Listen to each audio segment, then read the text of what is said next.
Black Doves is the latest thriller on Netflix, starring Keira Knightley in the lead role and chock full of thrilling set pieces woven into an intriguing story at its heart. If you finish watching this one and are looking for alternate picks, we've combed through the archives and saved you the hassle with our top 10 picks that aren't spin-offs or set in the same universe. As always, let us know your favourites in the comments and which of these you've watched. So without further ado, let's start the countdown. BBC dramas can usually go one of two ways. They're either really gripping and enticing, or they're not. Thankfully, The Little Drummer Girl falls into the former category. The narrative centres on a Palestinian assassin targeting prominent Israelis. In order to try and thwart that, a young English actress is recruited by Mossad to infiltrate the assassin's terrorist cell. The only way for her to survive is to use all of her acting talents, but of course that also puts her at considerable risk. Nail-biting and well written throughout, this 6-episode series has enough depth to keep you watching until the shocking ending. The Terminal List has all the ingredients to be a surefire hit. High-octane action, twists and turns, along with enough treachery and intrigue to keep you guessing. Our protagonist here is a former Navy SEAL officer called James Reese, played by Chris Pratt. The story opens with a tense covert mission deep in enemy territory that goes completely awry, leading to his team being slaughtered. With the plan a bust, the soldiers head back to US soil and are debriefed. When his friends begin to die in mysterious ways, Reese quickly learns that there's a conspiracy going all the way up the chain of command. Naturally, Reese begins to investigate further, setting up a kill list as he begins going after those responsible. Gangs of London is a thoroughly enjoyable crime epic, and one that does a great job blending graphic violence and big action set pieces into an interesting story surrounding a power struggle in London between various gangs. The story here centres on a man named Vin Wallace, the crime boss overseeing affairs in London, who's shot dead by two nobodies. With no one at the top, a wrestle for power ensues between rival gangs, leading to high-octane action and some absolutely crazy twists along the way. While the plot does lose its way a little during the second season, and a couple of characters don't get a great send-off, there's enough to like about this one to make it well worth a watch, flaws and all. Much like Black Doves, Nikita features a strong female as its central protagonist. The story itself does feel a little similar to, depicting a rogue assassin returning to take down the secret organisation that trained her, while also juggling personal responsibilities as well. Where Nikita stands out though is with its action, and there's more than enough tension here to keep you watching through to the end. With 4 seasons and lots of twists and turns along the way, this is definitely one of the more underrated options out there. Inspector Wu is a Korean drama and in its simplest form, very close in style and tone to Killing Eve. The plot shines a spotlight on Koo Kyung-yu, who's in her 40s.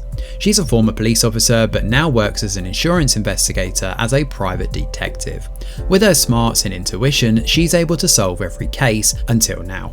When Kyung-yi is faced with catching a serial killer, a female university student no less, past and present collide together as the sins of her past come back to haunt her, and this is where the story really picks up. If you're looking for something a little bit different but still has the same vibe as Black Doves, Inspector Wu is definitely worth a shout. With a delicious blend of comedy and drama, Barry is uniquely placed on the small screen. It's a delightfully paced and palpable show that's only been excelling from season to season.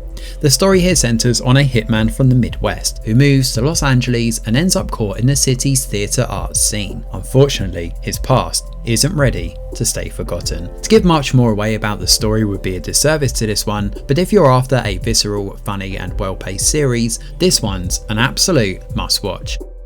2024's Day of the Jackal is a high-octane thrill ride based on the riveting political thriller novel by English author Frederick Forsyth. The show has been reimagined for a modern audience but maintains the same high-stakes intensity found in the original. The show focuses on an elusive assassin who makes his living carrying out hits for the highest fee. However, the Jackal soon meets his match in a tenacious British intelligence officer who tracks him down in a thrilling cat-and-mouse chase across Europe. This is definitely a fun, compelling thrill ride and worth sticking with for the long haul. The second half is much better than the first half too, and there are some genuine nail-biting segments here that should whet the appetite. At the heart of Hunter's story lies Jonah, a 19-year-old that finds his life turned upside down when his grandmother Ruth is killed in cold blood by a mysterious figure in the middle of the night. At her wake, Jonah is approached by a man named Maya, an old friend of Ruth's who becomes entangled in Jonah's story after he goes after the man responsible for killing her. What follows is a journey that sees Jonah join this misfit group of fighters who hunt down various Nazi targets, with the Wolf and the Colonel topping that list. Hunters is a lot of fun. There's some genuinely memorable moments here, some of the action is really well shot, and the early episodes do an excellent job bringing you into this world. If you're looking for something with a great mix of comedy, drama and thrills, you should definitely add this one to your watch list. Set in Germany right across 1989 and 1990, just during the time of the Berlin Wall falling, Kleo sets up a revenge thriller plot from the off, and season 2 continues that crusade. The catalyst for this drama though stems from a killing that goes horribly wrong. You see, Kleo is a spy killer, and after being thrown behind bars, the fall of the Berlin Wall sees her released, and she embarks on a revenge spree against the people who conspired to betray her. Kleo is a deliciously dark revenge thriller with a nice mix of dark comedy, big action set pieces, and character drama that should whet the appetite. Playing on the archetypal tropes you'd expect to see in the spy genre, Killing Eve confidently walks a fine line between dark comedy and gritty drama.